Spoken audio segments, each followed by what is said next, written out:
So I woke up this morning to news articles about the US and Israel launching major attacks on Iran.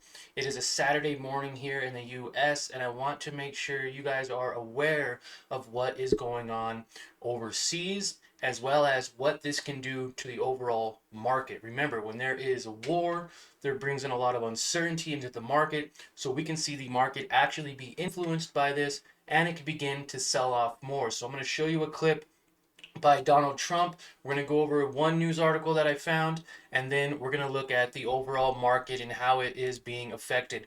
Bitcoin actually being affected the most, as there was a major sell off in the overnight session. So let's go ahead and start sharing my screen with you guys here, and let us watch this article as well. So um, right here, you can see Bitcoin sitting at 65,370.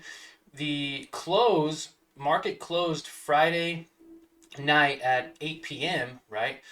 So we won't see the actual QQQ or the overall NASDAQ market being affected by it at all right now because it is closed in that overnight session. It closed for me in my area at 6 o'clock my time because I am in the mountains here, Mountain Standard Time. So right around this area here, let me bring it back. And we are prepared for this, right? We are shorting Bitcoin, so we will be or would have had a nice dip here back down to 63,050 with our MSTZ position. We do have 100 shares that we are holding, 145 shares. I didn't realize that's how many shares I had, but yeah, we have 175 shares with an average price of 13.17.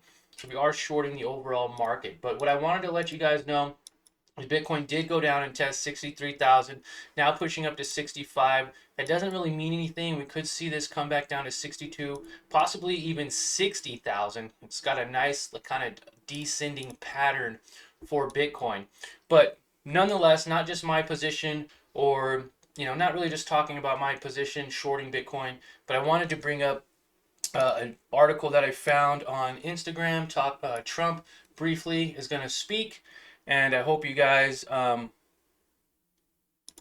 can hear the overall speech. I'm going to lower this so you guys can hear, okay? Time ago, the United States military began major combat operations in Iran. Our objective is to defend the American people by eliminating imminent threats from the Iranian regime, a vicious group of very hard, terrible people.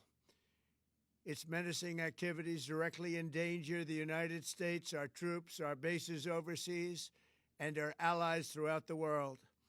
For 47 years, the Iranian regime has chanted death to America and waged an unending campaign of bloodshed and mass murder, targeting the United States, our troops, and the innocent people in many, many countries. Among the regime's very first acts was to back a violent takeover of the U.S. Embassy in Tehran, holding dozens of American hostages for 444 days. In 1983, Iran's proxies carried out the Marine barracks bombing in Beirut that killed 241 American military personnel. In 2000, they knew and were probably involved with the attack on the USS Cole. Many died.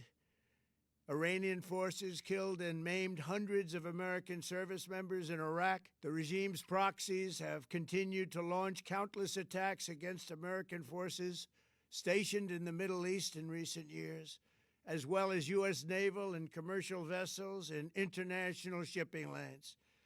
It's been mass terror, and we're not going to put up with it any longer.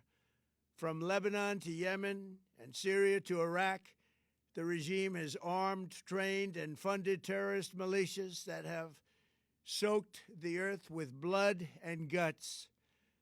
And it was Iran's proxy, Hamas, that launched the monstrous October 7th attacks on Israel, slaughtering more than 1,000 innocent people, including 46 Americans, while taking 12 of our citizens hostage. It was brutal, something like the world has never seen before.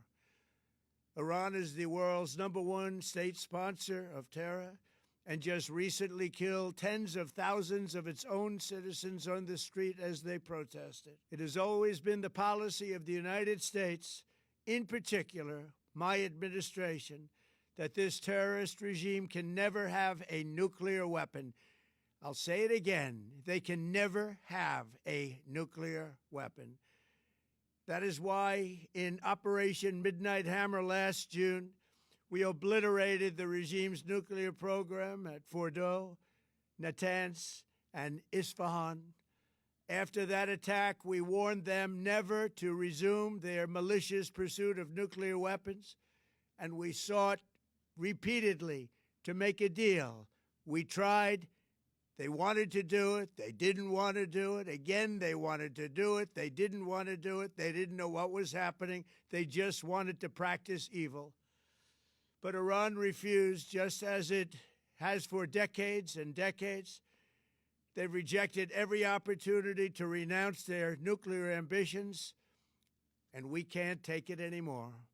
Instead, they attempted to rebuild their nuclear program and to continue developing long-range missiles that can now threaten our very good friends and allies in Europe, our troops stationed overseas, and could soon reach the American homeland. Just imagine how emboldened this regime would be if they ever had and actually were armed with nuclear weapons as a means to deliver their message. For these reasons, the United States military is undertaking a massive and ongoing operation to prevent this very wicked, radical dictatorship from threatening America and our core national security interests. We are going to destroy their missiles and raise their missile industry to the ground. It will be totally, again, obliterated. We're going to annihilate their Navy. We're going to ensure that the region's terrorist proxies can no longer destabilize the region or the world and attack our forces and no longer use their IEDs or roadside bombs, as they are sometimes called, to so gravely wound and kill thousands and thousands of people, including many Americans. And we will ensure that Iran does not obtain a nuclear weapon. It's a very simple message. Wow, guys, there you have it. You could always go and look at more of that on actual Donald Trump's Instagram. I'm sure there's plenty of news articles talking about it. And the last final thoughts here I want to share with you guys today is, there's a lot of people that are going through it this morning, guys.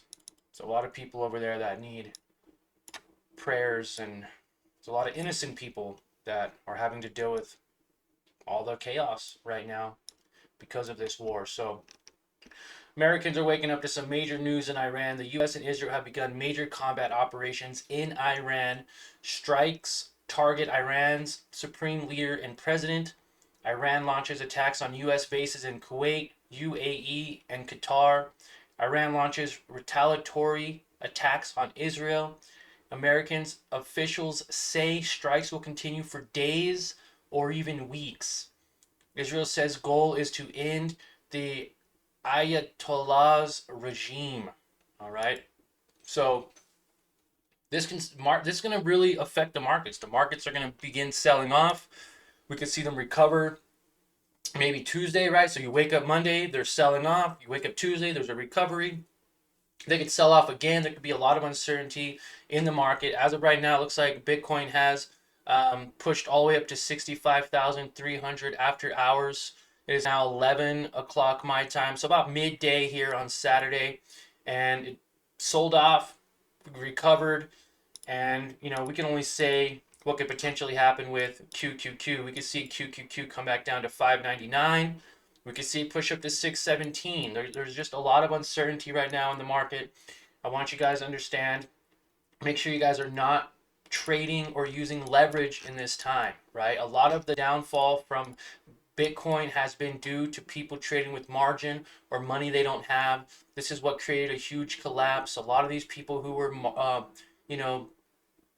margin called, began having to liquidate their positions, and they lost millions of dollars, billions of dollars overall for the Bitcoin industry. I want you guys to understand, in times of uncertainty, the market will do uncertain things. It could sell off. It could basically be stagnant. Not only that, our GDP isn't doing very good right now in the U.S. Our inflation, they're calling it stagflation. It's not really going up or down. Everything is becoming a bit overpriced, and this war does not add to anything in a good, positive way. All right, so there's going to be a lot of uncertainty in the market. We could see more selling pressure next week, and I could be completely wrong. Markets could begin to recover and go even higher. But make sure that you're playing your part as a day trader, as a beginner, to make yourself aware of what's going around the world. Make sure you're being aware of what's going on. Make sure you manage your position size. You don't trade. You don't trade with margin. You don't over leverage yourself, and make sure you stick to your trade plan. If your trade plan says cut losses at 1 or 2%, you cut those losses.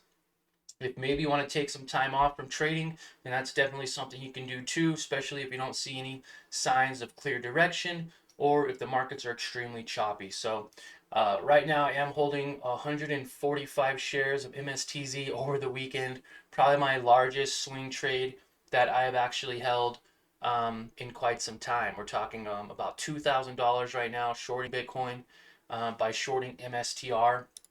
And I'm excited to see what happens. I believe MSTR could go down even more from highs of 130, maybe to lows of 118, 110, maybe even back to $100.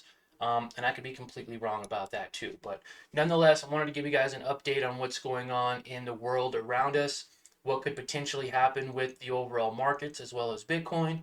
And I wanted to update you guys on my swing trade for MSTZ. So hope you guys all have a great rest of your day. Enjoy your weekend, and we will see you all tomorrow for our Sunday stock talk at market open overnight, which will be about 8 p.m.